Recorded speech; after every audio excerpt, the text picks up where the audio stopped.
Você já ouviu uma voz na escuridão que parecia te conhecer?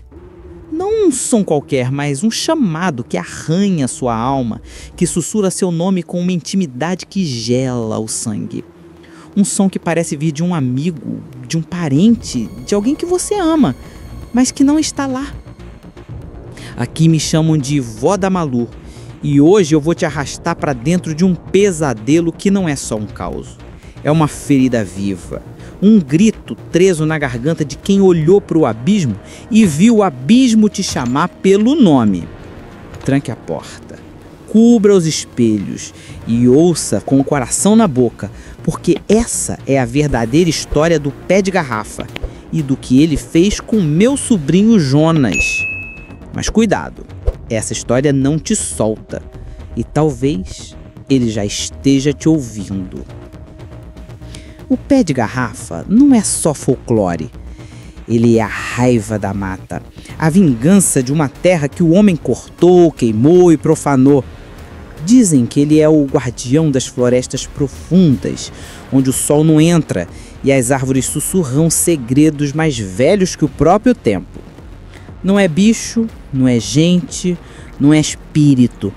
É algo que nasceu do lamento das raízes arrancadas, dos rios envenenados, dos bichos mortos por esporte. Tem um pé só, um toco de osso, polido, amarelado, manchado de terra e algo que fede a morte. Quando pula, o chão treme com um som oco, como um tambor que anuncia o fim. Seu zumbido não é um som, é uma arma. Uma vibração que entra na sua mente, que encontra seus medos mais profundos e os arranca como ervas daninhas. E o rosto? Nunca olhe para o rosto.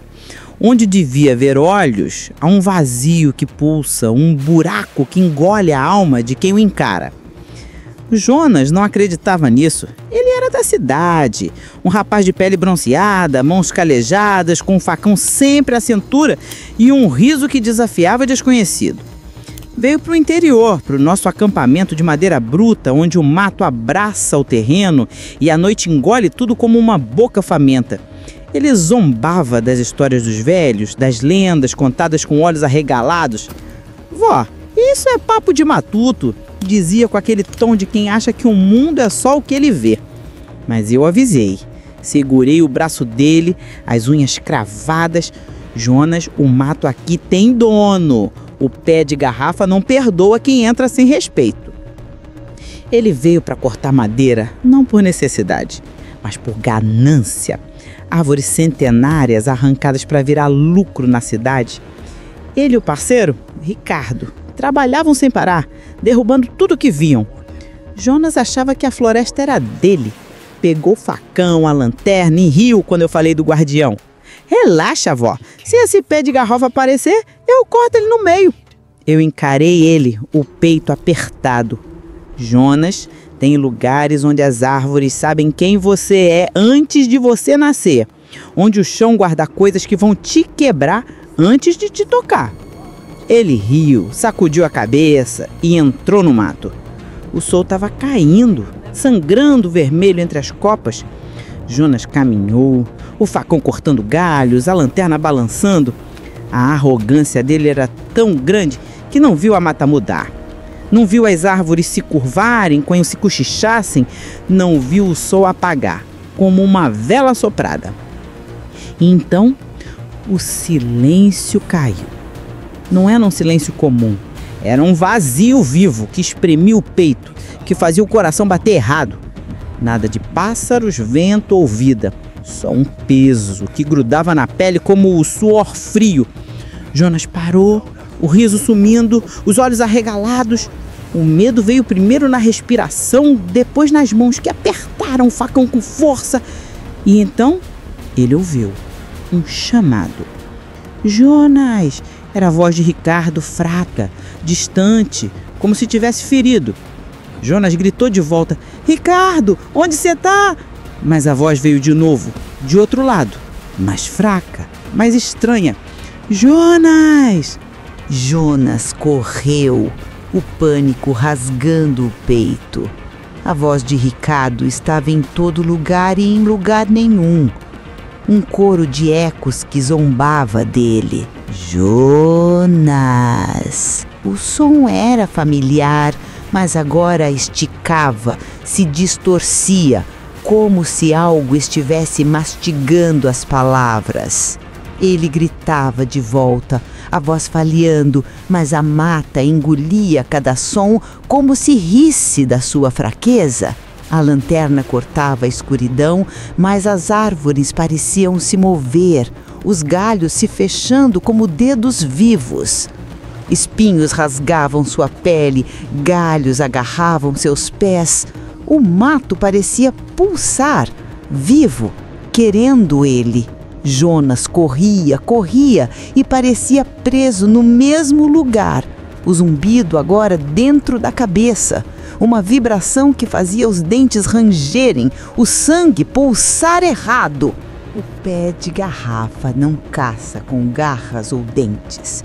Ele caça com a mente. O folclore diz que seu zumbido é uma arma. Um som que não vem da boca, mas de algo mais profundo. Algo que rasga a sanidade. Ele imita vozes, as vozes que você confia, as vozes que você ama, e as usa para te atrair para o coração da mata.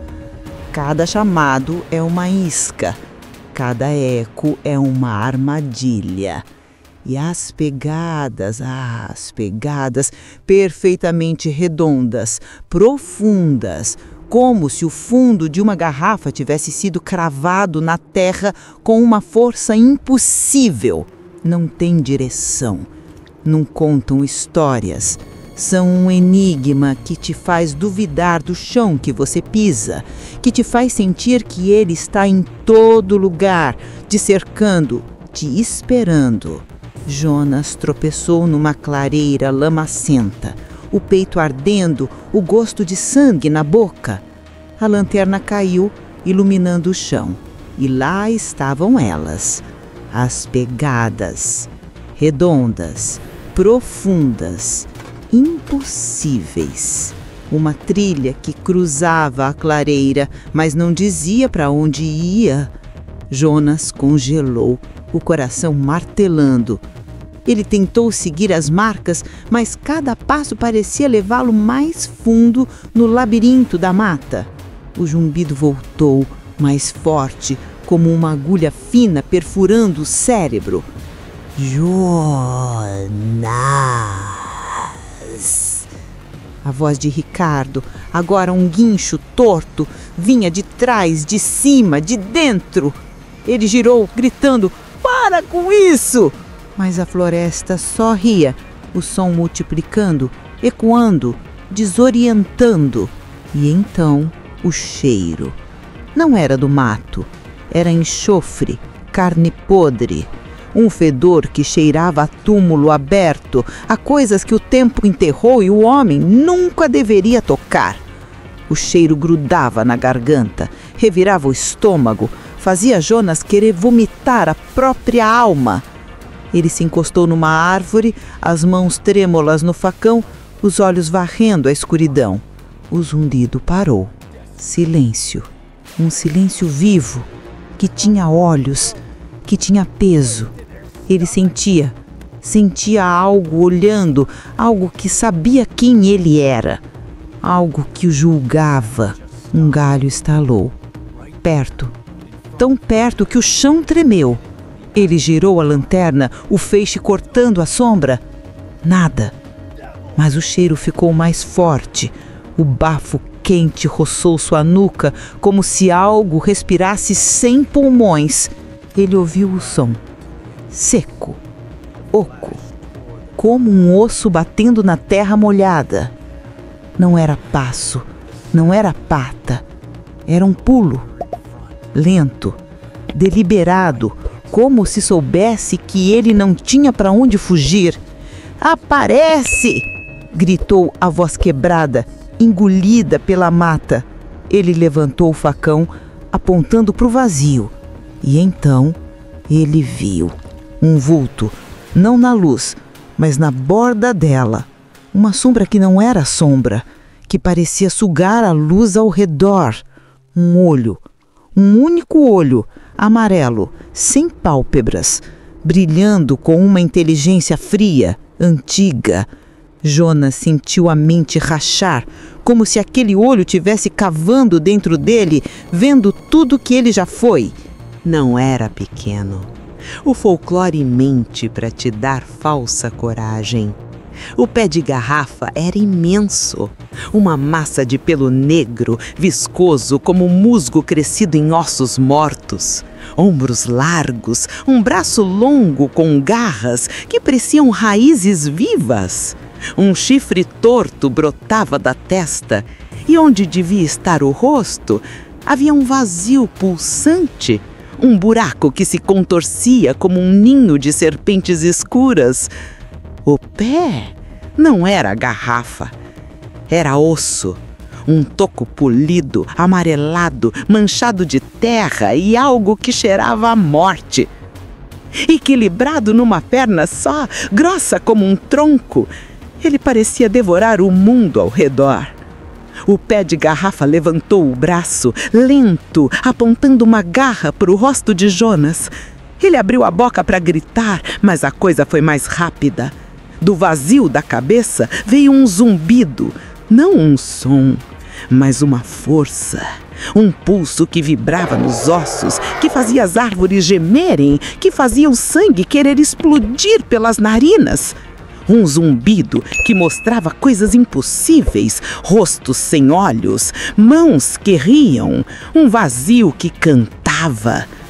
Jonas caiu, as mãos nos ouvidos, gritando até a voz sumir. Mas o som estava dentro dele, cavando, rasgando, devorando. Ele sentiu um puxão, como se sua alma estivesse sendo sugada, arrancada do corpo, engolida pelo vazio do pé de osso. Achamos Jonas 5 dias depois, na beira de um riacho. O facão, retorcido como arame. Ele estava sentado, olhando para o nada, sorrindo. Um sorriso que não era dele, que não era humano. Os olhos brancos, como leite estragado. Ele estava vazio, oco, como se o pé de garrafa tivesse chupado sua alma e deixado só a casca. Trouxemos ele para casa. Viveu mais 6 anos. Nunca mais falou. Ficava na varanda, na cadeira de balanço, olhando para o mato. Às vezes, na escuridão da noite, ele tentava imitar o zumbido e batia o pé no chão, lento, como se chamasse algo, como se o pé de garrafa ainda estivesse dentro dele. O folclore avisa, mas não te prepara. O pé de garrafa não é só um guardião. É a fúria do que foi profanado, a vingança do que o homem destruiu. Ele não mata. Matar é rápido. Ele te deixa vazio, uma casca sem alma, um eco preso em seu pé de osso. As sombras do Brasil são fundas, cheias de coisas que não querem ser só folclore. Você já sentiu um vazio que não explica? Uma voz que não deveria estar lá? Cuidado! Ele pode estar ouvindo. Ele pode estar perto. Se essa história gelou sua alma, se inscreva no canal. Temos mais pesadelos para contar. Deixe seu like, compartilhe com quem precisa do aviso. E nos comentários, me conta. Você já ouviu algo no silêncio que não deveria estar lá? Cuidado ao dormir. E nunca entre no mato que você não conhece. O pé de garrafa está esperando.